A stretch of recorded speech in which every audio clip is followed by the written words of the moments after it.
All right, so to use the format for the present perfect tense, we have to use has or have, depending on if the noun is singular or plural. If the noun is singular, we're going to use has. If the noun is plural, we're going to use have, plus the past participle. So now let's go ahead and look at how to form the past participle. For regular verbs, we're just going to add d or ed, depending on the spelling rule. And for irregular verbs, we must learn each form separately. All right? Again, for regular verbs, it's pretty much the same as the past tense. The verb plus d or ed. For irregular verbs, we have to memorize them. All right? If we have past participles, what are present participles? Present participles are easy. It's the verb plus ing. When is the present perfect used? This is very important. Think about one experience you've had. Make two sentences in the present perfect, one affirmative and one negative. And think about yourself or your lives and give a sentence using since yesterday, since 2013, for example. Think about your favorite subject and give a sentence about one concept you have learned or understood in that subject. I'll give you an example. I have learned how a circuit works in science, and I have understood what prime numbers are. These sentences use the present perfect tense. Why do they use the present perfect tense? Because we have plus the past participle. I used have because I used I, all right? And then learnt is the past participle of learn.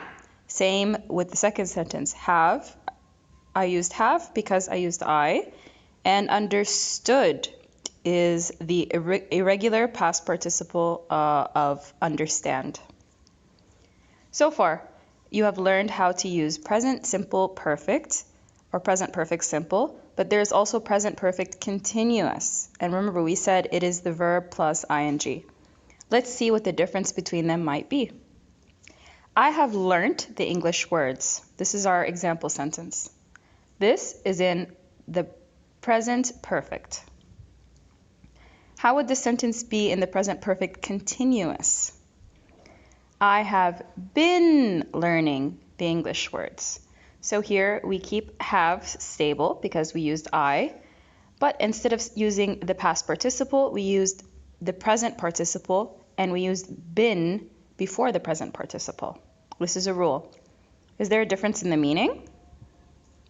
I have learned the English words focuses on the result that has been achieved. You were learning, you were studying, and you have learned. This is the end result. The second sentence focuses on the time and the effort that has been put into the activity until now. I have been learning, okay? This is the effort that you have been putting in, all right? It's continuous. All right, I have a quick exercise for you. I have painted my room. Mom has cooked the food. They have seen the movie already. She has explained the problem to us. I have lived in Sudan for 10 years. Change these sentences using present perfect continuous. So we'll do the first one together. I have painted my room will be I have been painting my room. I'm going to add been, and I'm going to change the noun from the past participle into the the present continuous tense.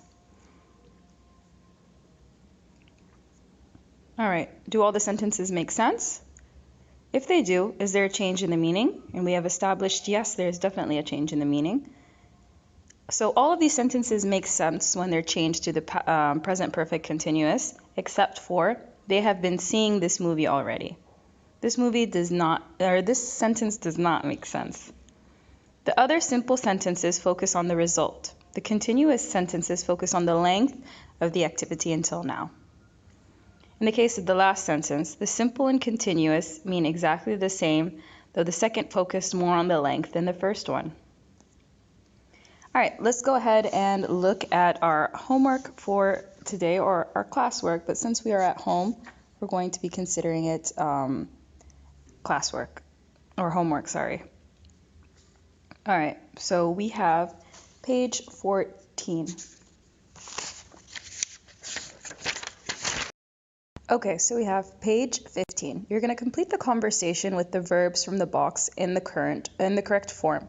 Present perfect simple or present perfect continuous. In some cases, both forms are possible. You need to use some of the verbs more than once, so go ahead and read the whole conversation before you begin. I'm going to go over the first two with you. The words in the box are be, come, do, drive, find, have, and look. So it says Julia is being interviewed by Nicola for a job working with young children. Nicola: come in, Julia. Please sit down. Would you like a coffee? Julia: thank you. I actually blank one. And we have just in brackets. So she said I, and we use have because we use I. I have just had one. Okay? So we use the present perfect simple. All right? Oh, good, says Nicola. Now, do you know this area at all? Julia says, quite well. I've got friends who live in this town, so I blank here for holiday since I was a child. I am staying with them at the moment, actually. So you're going to choose a word from the box to fill in the blanks. So what are we going to use? So I have come here for holiday, okay? Or I have been coming here for holiday because they use the word since I was a child. So I have been coming here. This is the present perfect continuous tense, all right? Because she has been continuing to come here since she was a child, and the action is not yet complete. All right, so you're going to go ahead and do the rest on your own. We're going to look at question 26 on page 16. It says, tick the sentences which are correct. In some pairs, one sentence is correct. In other pairs, both sentences are correct. So you're going to be reading the sentences and deciding whether they make sense or not. All right? For question 27, it says, put the verbs in the correct form. Present perfect simple or present perfect continuous. So go ahead and read through them. And like I said, use the knowledge that you have gained from this lesson to decide whether you're going to use the present perfect simple or the present perfect continuous. Once you've decided, go ahead and use the correct forms. For present perfect simple, you're going to use has or have plus the past participle. For present perfect continuous, you're going to be using has or have plus been plus the verb plus ing. So it says John's upset. He's broken off his engagement to Megan. All right, and go ahead and continue the rest. For homework, you're going to have pages 17 and 18. All right, so on page 17, question 28, it says complete the sentences with the verbs in the correct form, present perfect simple or present perfect continuous. By now, you should have gotten the hang of this. And for page 18, question 29, it says complete the second sentence so that it is similar in meaning to the first one. Let's go ahead and look at an example of one of these. We haven't been to a beach party for over a year. The last time we went to a beach party was over a year ago. All right, so they filled in the blanks with went to a beach party because it is similar in meaning to the first sentence. For question 30, use your own ideas to complete the sentences. Use the present perfect simple, the present perfect continuous, or the past simple. So you're going to have to use information from your last lesson to help you finish this activity. I can't wait to see your answers, and good luck.